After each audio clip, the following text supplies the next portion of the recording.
got this running back situation with the Cowboys, and I know, Gavin, you've kind of talked about find a way to move on, right? So Blogging the Boys went through kind of the different ways and stuff like that. They were talking about, hey, you kind of ride this thing out.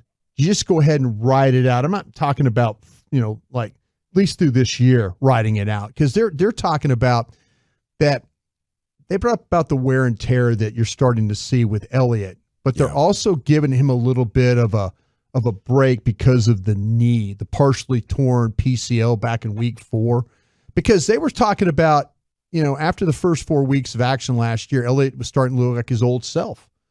He was accelerating through holes, cutting well, powering through would-be tacklers to churn out every little yard he could get. Had some big plays early last year. So you feel like that you're going to get the healthier version that you saw through the first 4 weeks last year? No. I think you're going to ride this out because it's your only option with his contract. Yeah. But I think if you think Zeke's a good football player still, it's an indictment of your NFL fan IQ. It really is. He can't even be in the good category? No. Your guy is now in the, what would you say, below average category? Yeah. And you hate to see it, but maybe just very slightly below average. But this happens to all running backs. It's just what happens when you get old. It's even happening to Christian McCaffrey and even Derrick Henry. I mean, it's not a mystery. Le'Veon Bell, David Johnson, like Melvin Gordon. Show me the running back who goes after 26 years old with all those carries and is still good. It's nothing personal against Zeke. It's actually a problem with the NFL collective bargaining agreement. They need to let running backs in the NFL at 19 years old so they can jump in and actually start making money. College is just wearing them out. If I'm a college running back right now, I play 1 year, and if I'm good enough to get drafted, I'm going to sit for 2 years, and I'll see you in that draft. Yeah, but NIL changes the industry that a little is bit chewing now, right? them up. Yeah, the NIL does change that up a little bit. Yeah. Definitely helps. Guys are going to be more willing to play running back instead of all your best athletes going right to the receiver or quarterback position. To Gavin's point, though, he's entering his 7th season as a team starting running back. He's already amassed 1,650 carries for a total of 7,300 yards. Just brutal. With his receptions, he's nearing 2,000 total touches. Oh, my goodness. See, that's the thing, the wear and tear. And he's 26 years old. Yeah, that's way too much wear and tear, and that's the blame for the first probably, 2 or 3 years of his career, where it was just Zeke. And the problem is like it's your only option. Zeke's your only option from he's got to stay on the roster. You don't have an option to really get rid of him. Right. But it's not the only option in terms of how you disperse the carries. Tony Pollard has earned the ability to get half the carries. Well, see, that's the thing about it is, and they go on in the story because they're talking about the Tony Pollard situation. Pollard receives an equal amount of love from everybody, and he deservedly so because he's been fantastic. He's a stutter step away through the line, waiting for the crease, has incredible burst, caps it off with outstanding breakaway speed to hit the home run.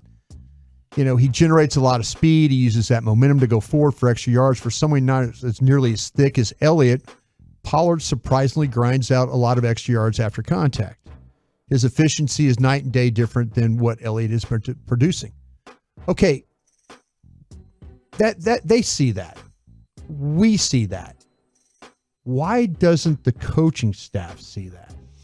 It's amazing, they couldn't see that Jalen Smith was ineffective. I think this goes to the business dynamics of the front office and the ownership. And I think they want things to be true, and the people under them sense that. This is going to be a very difficult conversation.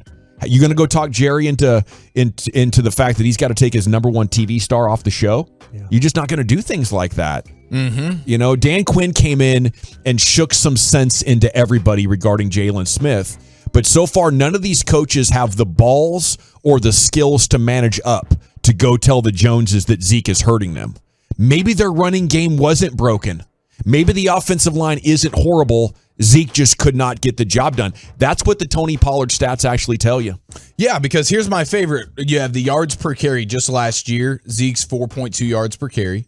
Pollard's 5.5. Mm-hmm. Okay, so that's easy thing to understand. Then you get to the rushing yards over expectation. This is when you start getting into the weeds a little bit on the analytics stuff. What were you expected to do on your carry, and what did you end up doing? Zeke is negative 0.1 yard over expectation, meaning he's not even getting what the expected yards are on any given run. Pollard's 0.9. Pollard's basically almost a full yard better than what they would tell you he should be getting on a carry-to-carry basis. Based on how good it's blocked and where the defense is. Exactly. Yeah. Well, okay, then what's more the crime for the Cowboys, front office and coaching staff? Using Zeke or not using Pollard? I think... What's the bigger crime? Using Zeke. Yeah. Because, that to me shows, because I think a lot of guys could come in and have pretty good success. Maybe not Pollard's level of success. They never lost a game when he's had more than 10 carries in the game. Pollard? Yeah. Yeah, that's why I think it's Pollard, because it's not, to me, I mean, there are numbers and things to look at. There are metrics to look at, like the rushing yards over expectation, to say Zeke is bad. But when you still get down to, 4.2 yards per carry from a raw standpoint, it's not terrible. It's not that Zeke is terrible. It's not that having Zeke on the field is such an indictment to every running back that's ever played football. Oh my God, this guy's unwatchable. The problem is Pollard's so much better than him, so you leaving Pollard on the sideline is the bigger issue. It's not that Zeke is so terrible when he's on the field. It's just that you're leaving a guy on the sideline that is clearly better than him. So Pollard being off the field, to me, is the bigger problem. I feel the same way. I mean, I think the indictment of continuing to play Zeke is big, but if you tell me a guy is going to average more yards per carry, we find a way to win more games with him on the field when he does play, or when he gets 10 or more carries, why would you not? I mean, I think that's the bigger indictment, because I could see where Gavin was talking about. Jerry, he's absolutely right. Jerry's not going to take the TV star off the set. Yeah. But how could you not, as coaches, how could you? And this is the last chance for Tony Pollard, if you want to be honest. Yeah. Because after this, he's going to be gone. And that's the annoying part, is it's not even like, hey, take Zeke off the field, bench him. We don't want to see him anymore. Yeah. It's just, let's even things up a little bit. It's not like Zeke can't still be your starter. It's not like we still can't see Zeke on a Sunday to Sunday basis in a Cowboys uniform, carrying the football, scoring goal line touchdowns.